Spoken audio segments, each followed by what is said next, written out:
సత్యవేడు ప్రస్తుత ఎమ్మెల్యే ఆదిమూలం ప్రస్తుతం తెలుగుదేశం పార్టీ తీర్థం పుచ్చుకొని సత్యవేడు నియోజకవర్గం నుంచి ప్రస్తుతం బరిలో ఆయన పోటీ చేయనున్నారు. మనతో పాటు ఆదిమూలం ఉన్నారు. సార్, ప్రధానంగా మీరు ఎంపీటీసీ అంటే స్థానిక సంస్థల నుంచి మీరు ఎమ్మెల్యే స్థాయికి వరకు రాణించడం జరిగింది. ప్రస్తుతం ఈ ఈ ఎలక్షన్స్‌కు ముందు అంటే రాబోయే ఇప్పుడు అభ్యర్థుల ప్రకటనలో వైసీపీ ఎందుకు మిమ్మల్ని టికెట్ ఇవ్వకుండా నిరాకరించింది? ఎందుకు ఎంపీకి మిమ్మల్ని పంపించాల్సిన పరిస్థితులు ఏర్పడ్డాయి? ఇది సాక్షాత్ ముఖ్యమంత్రి గారు మనం ఎమ్మెల్యేగా ఉంటానని చెప్పి అనుకున్నాను. సడన్గా పిలిచారు, ఎంపీ నేను పోనని చెప్పాను. మీరు ఎమ్మెల్యే డిక్లేర్ చేయండి సార్, గెలిచి మీ దగ్గరికి వస్తానని చెప్పాను. అయినా నేను పోవాలన్నా నా వల్ల కాదు సార్, అన్ని రకాలు చెప్పాము. అయినా వాళ్ళు నన్ను ఎంపీకి డిక్లేర్ చేశారు. చేసిన తర్వాత నాకు మనసు బాగా గురుమూర్తి చెప్పాను, మీరు ఎంపీకి వెళ్ళి నేను ఎమ్మెల్యేగా ఉంటానని. రామచంద్ర గారు కూడా చెప్పాను, సార్ ఒకసారి అవకాశం ఇచ్చేయండి సార్. అది ఎందుకో మరి వాళ్ళు నిర్ణయం తీసుకున్నారు. తర్వాత పరిణామాల తర్వాత నేను పోనని చెప్పినాను. నాకు తెలియకుండా మా కాన్స్టిట్యూన్సీ మీటింగ్లన్నీ కానీ ఇవన్నీ కూడా పేర్లలో పెట్టిన వల్ల మనస్తాపకు గురైనా. అసలు పెట్టాల్సిన అవసరం లేదు. ఇప్పుడు ఇంకా ఎన్నికలు అటువంటిది నోటిఫికేషన్ వరకు టైం ఉంటుంది. ప్రజెంట్ ఎమ్మెల్యే నేను. నోటిఫికేషన్ ఎప్పుడు వచ్చింది, కోడ్ ఎప్పుడు వచ్చింది, 15 కోడ్ వచ్చింది. నోటిఫికేషన్ ఏప్రిల్ 18 రాబోతుంది. ఇంకా నోటిఫికేషన్ రాలే. ఇంత ఉండేటప్పుడు నన్ను డిసెంబర్లోనే పిలిచి మాట్లాడి జనవరి డిక్లేర్ చేసి మళ్ళీ ఇన్ని తతంగాలు చేశారు. ఎందుకు చేస్తారు రిజర్వ్ కాన్స్టిట్యూన్సీలో అడుగుతా. అంటే సహజ వనరులు అధికంగా ఉన్న సత్యవేడు నియోజకవర్గంలో అంటే దోపిడీ కూడా అదే విధంగా జరిగింది వైకాపా ప్రభుత్వ హయాంలో. రోడ్లు పూర్తిగా దెబ్బతిన్నాయని చెప్పని కూడా ప్రజలు ఆవేదన వ్యక్తం చేస్తున్న పరిస్థితుల్లో దీనికి ప్రధాన కారణం ఏంటంటారు? ఇప్పుడు నేను కూడా చెప్తున్నాను కదా, రోడ్లు దెబ్బతింది వాస్తవమే, పోయింది వాస్తవమే. ఎవరో పొంగులేటి శ్రీనివాస్ రెడ్డి కాంట్రాక్టర్ మట్టి అన్నారు, తోలారు. టిప్పర్లు ఇసుక ఒకరు అన్నారు, తోలారు. దీనివల్ల ఎఫెక్ట్ అయింది వాస్తవమే. ఇవన్నీ కూడా ప్రజలు గమనిస్తారు. చెడ్డపరుస్తుందని చెప్పాను నేను. అధిష్టం వరకు అని చెప్పాను. విజయసాయి సాక్షి విజయసాయి చెప్పాను, కలెక్టర్ చెప్పాను, ఎస్పీ చెప్పాను. ఎవరిని వదలను నేను ఒక శాసనసభ్యుడిగా అధికారులు ఉండి కూడా with my constant with my knowledge కొన్ని చేశారు. ఎవరు తీసుకున్నారండి? మట్టి చెక్ పోస్ట్ పెట్టింది నాకు చెప్పారా? మా సత్యవేడు కాన్స్టెల్ మీ కాన్స్టెల్ జరుగుతుంది ఆ విధంగా? మీకు తెలియకుండా నేను వచ్చి అటు చేస్తే గమనుంటారా? చేయగలుగుతారా మీరు? చేపిస్తారా మీరు? మీరు ఇటు వచ్చి ఇష్టానురాజ్యంగా చెక్ పోస్ట్ పెట్టి మట్టి తోలి చేసుకున్నారు. అడిగితే ఇలా ఖర్చు కట్టి దుర్మార్గమైన పని చేస్తారండి. అంటే మంత్రి పెద్దిరెడ్డి రామచంద్రారెడ్డికి ప్రియశిష్యుడిగా మీరు ఉన్న పరిస్థితుల్లో, అనుచరుడిగా కూడా మంచి విలువ ఉన్న నేపథ్యంలో ఆయన మీద అంటే లాస్ట్లో మీరు బయటకు వచ్చే ముందు మంత్రి రామచంద్రారెడ్డి మీద కొన్ని వ్యాఖ్యలు చేయాల్సిన పరిస్థితి ఎందుకు వచ్చింది? అతనికి మనకు డిఫరెన్సెస్ లేవు. ఈ నియోజకవర్గంలో సచివాలయం ఓపెన్ చేయనా, రైతు ఓపెన్ చేయనా, హాస్పిటల్ ఓపెన్ చేయనా అతనే పిలిచి చేశాం. నేను సొంతం చేసిన ఓపెనింగ్ కానీ భూమి పూజలు కానీ ఎమ్మెల్యే విషయంలో ఎందుకు వచ్చిందేమో తెలియదు. కానీ మనం అడిగింది ఒకటి, ఈ మట్టిది ఈ పోతున్నది దాని కారణం నన్ను బలి చేశారు ఏమో భగవంతు తెలియదు. కానీ ఎక్కడ కూడా అతని గురించి ఎక్కువ చిన్న మాట అనేవాడు కాదు. కానీ అలాంటి వ్యక్తి పైన మిమ్మల్ని నమ్ముకుంటే నేను నాకు ద్రోహం చేస్తారంటే మీరు, మీకు తగన ఇది ధర్మమేనా? ఒక దళితులనే కదా, మీరు ఎందుకు చేస్తారండి? ఇప్పుడు నేను ఒక ఎమ్మెల్యే ఉండేటప్పుడు నన్ను అడిగి కదా మీరు మీటింగ్ పెట్టాలా?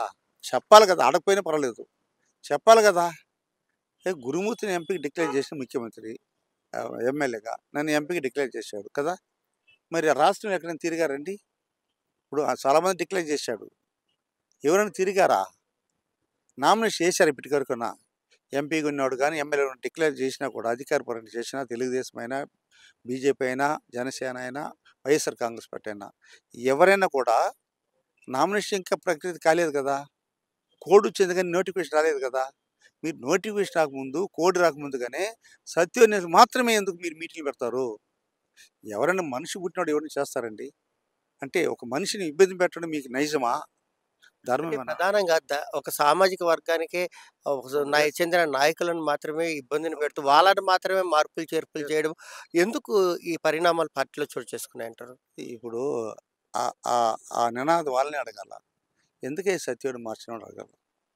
సత్యవేడు నియోజకవర్గ ఎమ్మెల్యే నీకు శిష్యుడు కదా, నీకు చెప్పిందంతా చేశాడు కదా, నీకు తెలియకుండా ఏ కార్యక్రమం చేయలేదు కదా, ఎస్ఐలు మార్చడం నీకు చెప్పే చేశాడు కదా. నీకు ఎవరైనా కాంట్రాక్ట్ ఇస్తే గ్రావెల్ కాంట్రాక్ట్, మైన్స్ కస్టడీ నీకు చెప్పిన వాళ్ళకి ఇచ్చాడు కదా! మరి అలాంటప్పుడు ఎందుకు అతను ద్రోహం చేయడం అతన్ని అడగండి.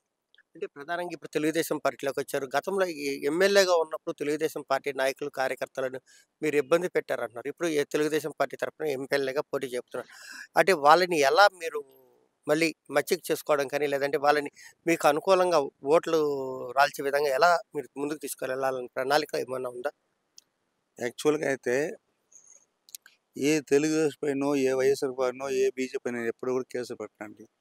నా నైజం ఎప్పుడు కేసు పెట్టే అలవాటు లేదు. ఏడైనా పెడితే ఆ లోకల్‌లో ఎంపీపో, సర్పంచో, ఎంపీటీసీ మీద తగలుంటే వాళ్ళు పెట్టుకున్నారు.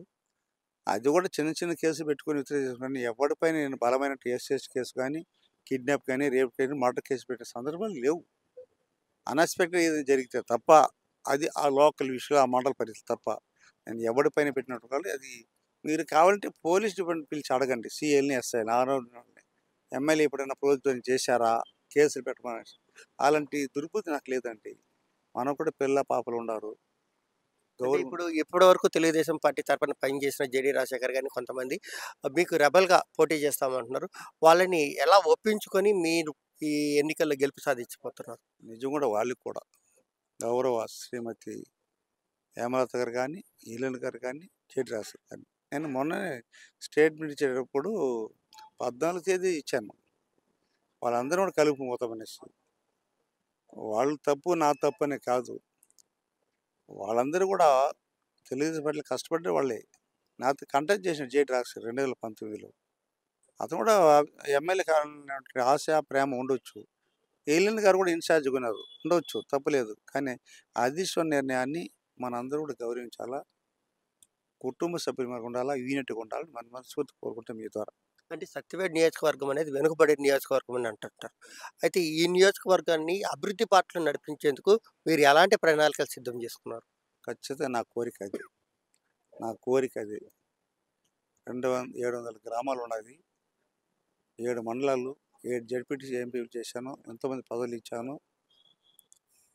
రైతు భరోసా కావచ్చు, సచివాలయ భవనాలు కావచ్చు, ఇతర భవనాలు కావచ్చు, హెల్త్ సెంటర్ అన్నీ కూడా సక్సెస్ చేయాలని ఆశ, ప్రేమ ఉంది. ఇంకా చాలా రోడ్లు ఉన్నాయండి. చాలా రోడ్లు ఉన్నాయి.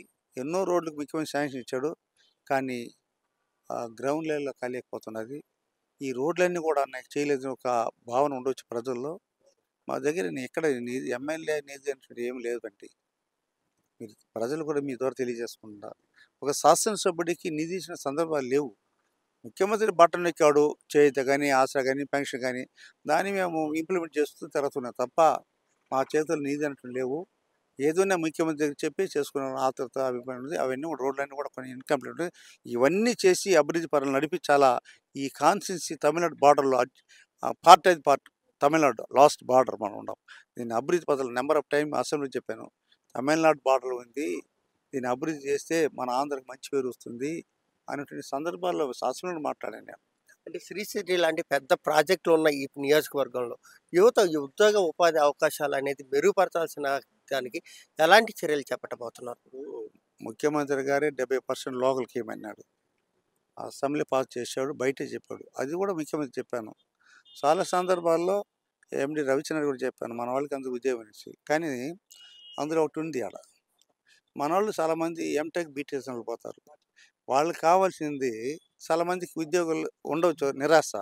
వాళ్ళకి కావాల్సి వాళ్ళు ఏమంటారు టెక్నికల్‌గా fitter, welder, mechanism, electronic, ITI, polytech ఇలాంటిది అడుగుతారు వాళ్ళు.